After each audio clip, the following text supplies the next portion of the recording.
জুমার দিন যে সুবহানাল্লাহিল আযীম ওয়া বিহামদিহি 100 বার পড়বে, সূর্য ডুবা পর্যন্ত সুযোগ আছে।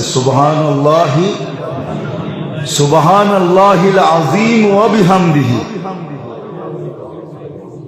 সুবহানাল্লাহিল আযীম মনে থাকবো, সে 1 লক্ষ নেকি পাবে,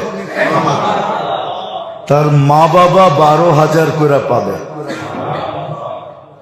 কিতাবে লেখা আছে, এক ছেলে পড়তো, কিছুদিন পরে মা স্বপ্নে দেখছে, তো মা বলতেছে, বেটা তুই যে পড়তেছিলি প্রত্যেক জুমায়, আর আমি 12,000 করে পাইতেছিলাম, আজকে পুরা হয়ে গেছে, এই জন্য আল্লাহ আমাকে আযাব থেকে খালাসি দিয়ে দিয়েছে।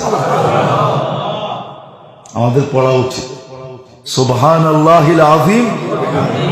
মনে থাকবে? হ্যাঁ না মনে হয় ভুলে যাবেন, লেখা রেখেন সুবহানাল্লাহিল আযীম ওয়া বিহামদিহি 100 বার, বেশি সময় লাগে।